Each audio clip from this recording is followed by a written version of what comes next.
What's happening, you lot? It's StealthDeception Training the Scene once again, and we're back with some music content. Funnily enough, yes, it's been 2 years almost, or almost 3 years now, I think, since I last made a music related video. But yes, we are back with my top 10 albums of 2017. Now, the reason why I wanted to do this is simply because I listened to so many great albums this year. So I just had to make a top 10 list and share it with you guys, you know, especially because I'm now getting a bit more of a following. Yes, I know this isn't any gaming reviews or anything like that, but if you guys missed my top 5 games of the year, it's up in the wherever the card is.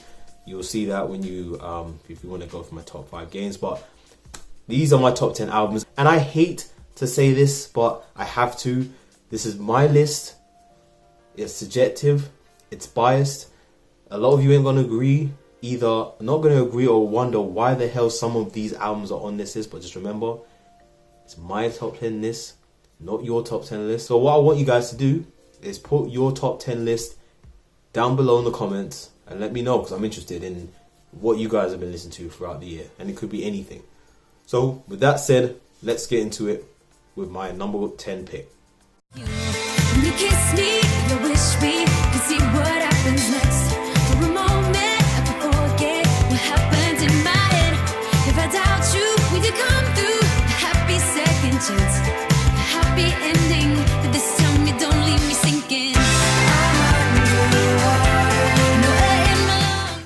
Never in my life did I ever think I'll get into another Paramore album, but here we are at number 10 with their new album, After Laughter. And this album surprised me, simply because this is not what I was expecting from them, you know? Like, I pretty much grew out of Paramore when I was around 18 because I was out of that teenage angst phase. But this album doesn't sound like their old sound, and I love it more for that. It's very catchy, upbeat and energetic, despite its darker lyrics, and I've always liked Hayley Williams as a vocalist. This sound really does suit the band, and it's been considered as a 80s throwback by a lot of people, which I don't really get, but overall, After Laughter is a great album, and it was actually released on my birthday, which is an added bonus.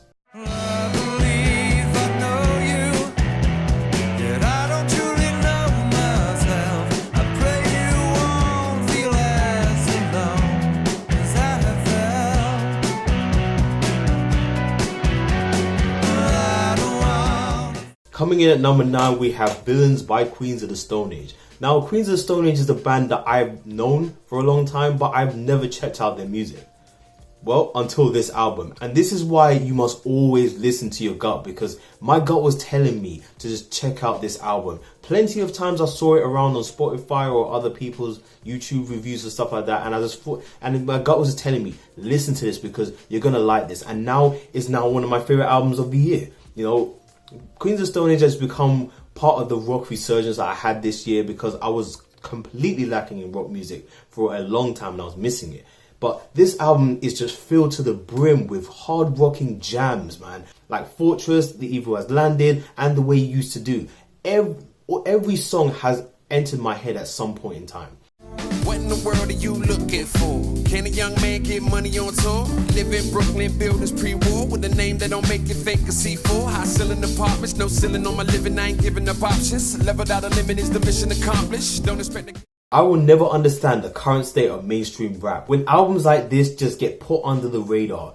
But anyway, The Iceberg by Odyssey is a really great album. And the reason why I love this album so much is simply because I love Odyssee's flow, and the production is just so on point. The two just mesh together so smoothly, and it just makes a very tight package, and I love this for it, man. I will always prefer live instrumentation, and Odyssey, props to you for keeping your band Good Company around for this album, man, and the recording process and all that, because the band definitely helps and just puts everything together. And you know, I love how Odyssey just adds the right amount of touch to the production. So there's certain guitars here and a bass line here with the drum beats here. It's just so perfectly crafted. I think this is the most introspective album we've ever had from Odyssey yet, because we get songs talking about like his personal life, deep within his personal life, and talking about subjects like, you know, a childhood friend who was white at the time they used to hang out with as a kid,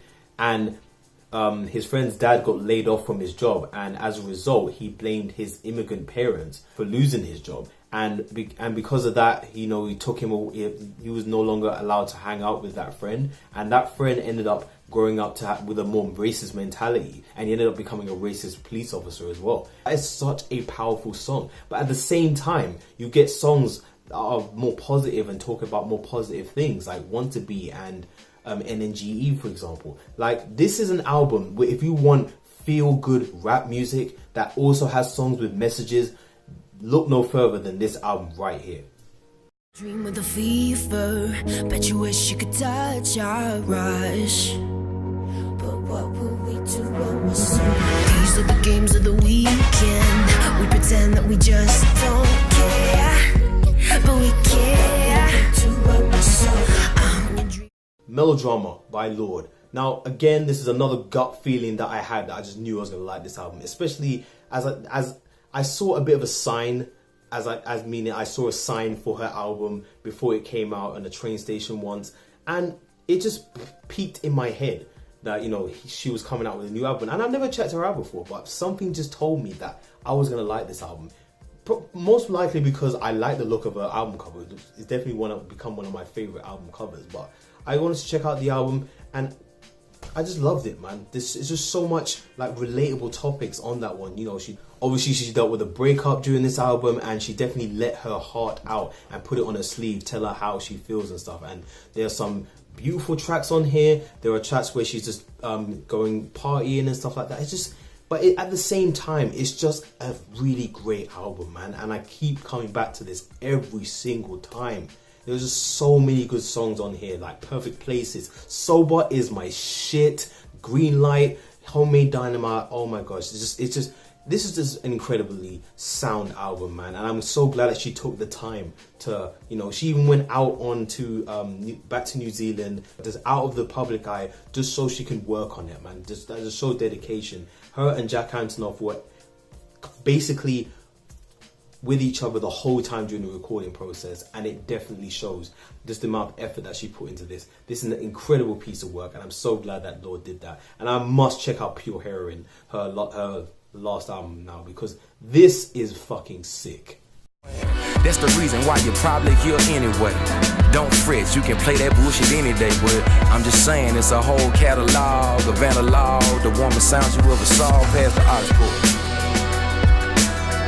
You ain't jamming, just past the aux port. Finally, Big Crit made a fantastic album.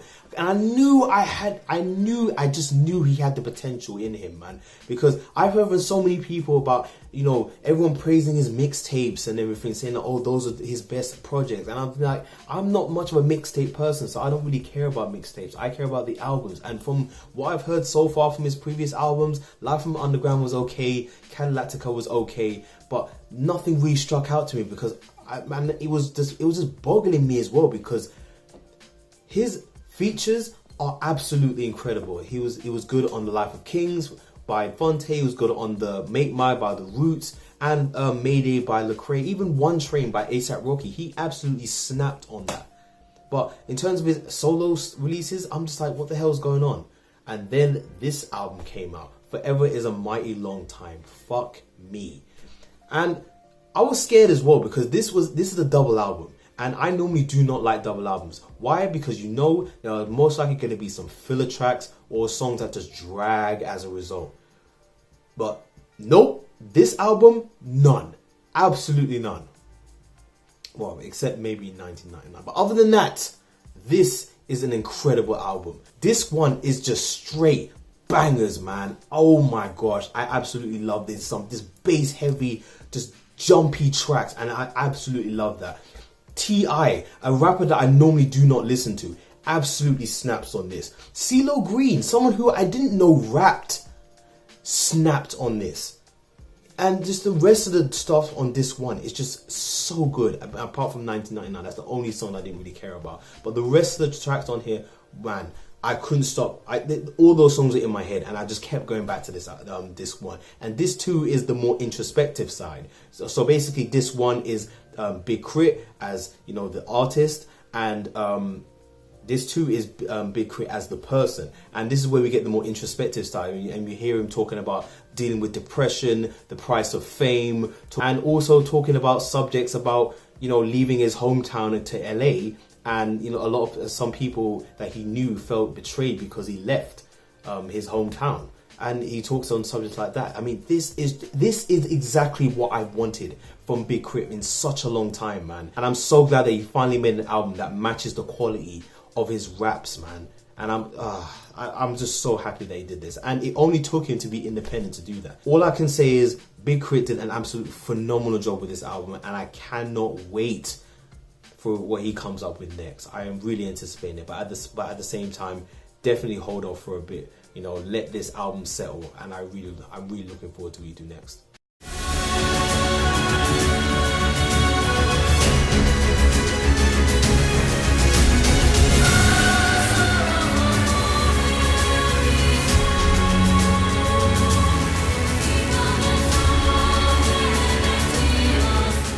Coming in at number 5, we have the Nier Automata soundtrack. Oh my gosh, I'm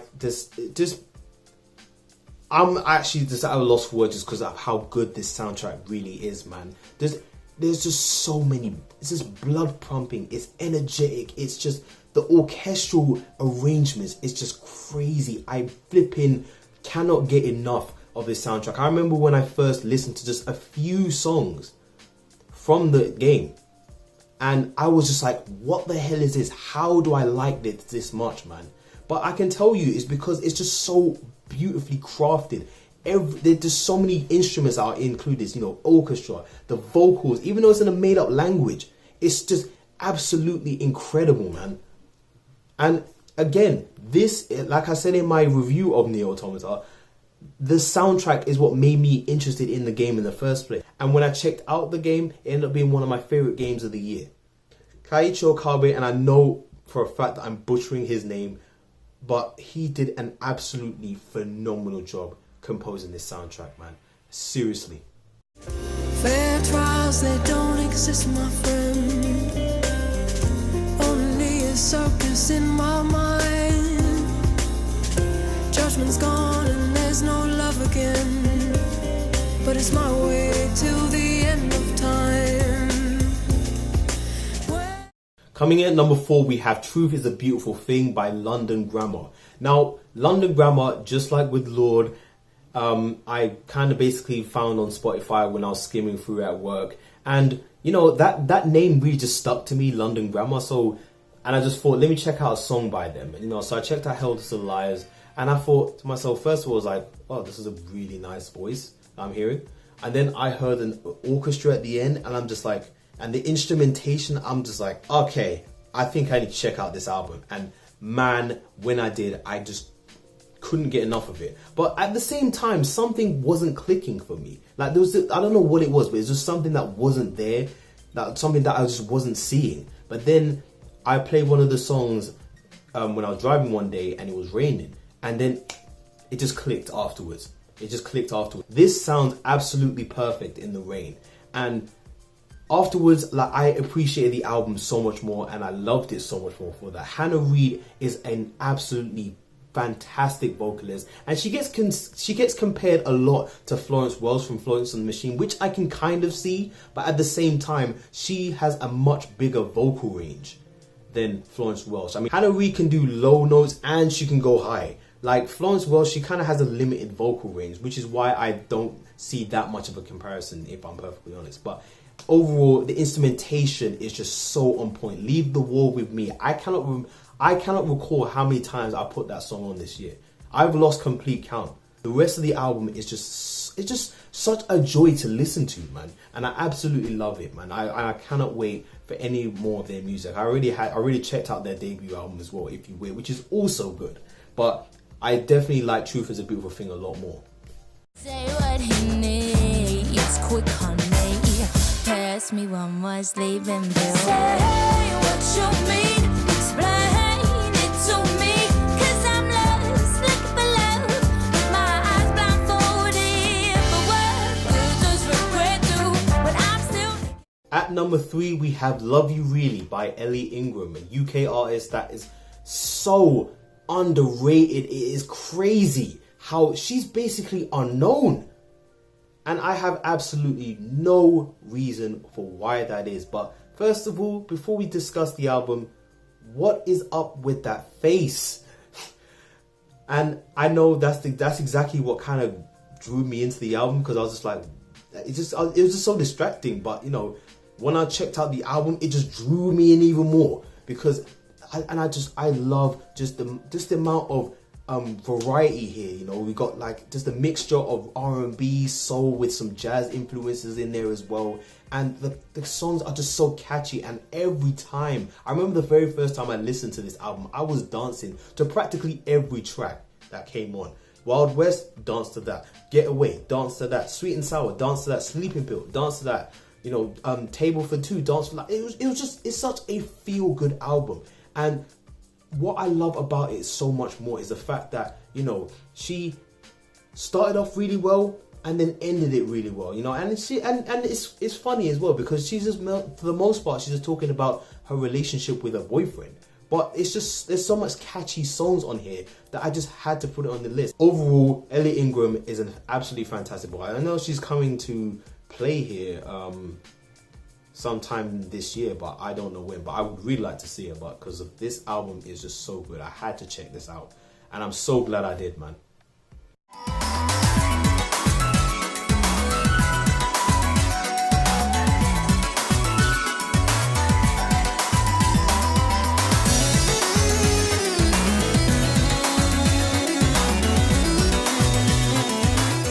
You guys knew this was coming, but yes, number 2 is indeed the Sonic Mania soundtrack, composed by the absolute legend T-Lopes. I cannot grasp just exactly how good these tracks are. I remember when I was playing Sonic Mania, like it was one of my most anticipated games, as you guys know, and when I flipping heard just the remix songs and the new ones as well, like T-Lopes absolutely, he knew that he wanted to compose an official soundtrack for a Sonic game. And when he got the chance, he went all out on it, man. Like he literally snapped every song I was jamming to, man. I was just jamming to all the time, and fuck me. Like all those songs were just in my head at some point. I keep coming back to this. When I saw this coming out on vinyl, I had to get it, man, because this soundtrack is just incredible. It's now become one of my favorite Sonic soundtracks of all time. It still doesn't beat Sonic Unleashed, but it's still up there, right up there. It's probably not my second favorite, I think. But this soundtrack is just absolutely amazing. T-Lopes did a fucking fantastic job with the soundtrack, and I really hope he gets hired for future soundtracks as well. They telling tall tales, some stories ain't you. Keep building like I own that many walls to break through. And I can't stop, they can't hold me. But people talk like they know me, but they so weak, they don't know themselves. Trying to confine me to their hell. But I ain't dumbing down to make you feel comfortable. And finally, we come to the number 1 pick, which is The Past Is Always Present in the Future by Substantial. Probably one of the most underrated rappers in the rap game. Why? Because this album, like, I cannot believe that this album has remained at number 1 since it came out. And bearing in mind, it came out at the start of 2017, the 6th of January to be exact. It has remained throughout the year at number 1. And I didn't want to call it album of the year simply because it was the start of the year. You know, I knew I was going to listen to a lot more albums, so I didn't want to call it the album of the year straight away, but it has remained at number 1. And the reason for that is because it was just so well put together. You know, this is a concept album that has broken up into 4 acts: the past, the present, the future, and the last one being always. Now, the past, he tackles subjects such as you know, where he's originally from, even the bad things behind him, you know, talking in the perspective of Martin Luther King. The present talks about how where he's currently doing now and the other things that he does, talking about, you know, enjoying yourself, but also having a purpose for enjoying yourself as well, not depending on other people to do things for you. You got to do it yourself. And it talks about, and he even talks about on the future, talking about people who has afraid to go into another relationship simply because of a bad experience with their exes, or even talking about experiences that his daughter's going to face when she grows up. But the reason why I love this album so much is simply because, as I said, it was so well constructed.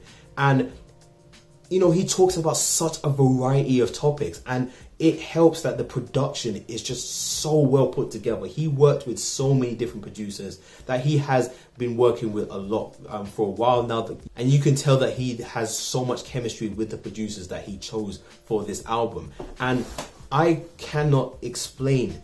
I think what makes it even better is the fact that he did some Facebook live streams, like starting from a month before the album came out, where he talked about the recording process of it and giving me snippets and stuff like that of what it was going to sound like, and explaining some of the songs that were going to be on the album, and, you know, talking about who's going to be on it, that sort of thing. And just it feels a lot better, like, to be in just kind of invested in an album because you're that interested. And then when it comes out, it ends up just basically blowing your mind just because of how much you absolutely love it. And the absolute icing on the cake is that I saw him live in March, and he knew who I was because of my comments that I left on his live streams. He knew who I was. He was familiar with me, and we ended up taking pictures. I actually met him and I took a few pictures as well. All that combined definitely deserves the #1 spot on my list. And I cannot believe that it managed to go the whole year. But man, Substantial, you need to know you did an absolutely fucking breakthrough. You did an extraordinary job on your album. This is hands down this is your best album that you ever put out. This is definitely one of my favorite rap albums of all time now, just because of the amount of quality that was put into this. Substantial should definitely be proud of himself for releasing this absolute gem of an album. And with that we come to the end of my top 10 albums of 2017. But I am not finished yet, because as I said in the beginning, I listened to an absolute fuck ton of albums. So with that said, before I go, let me give you my honorable mentions.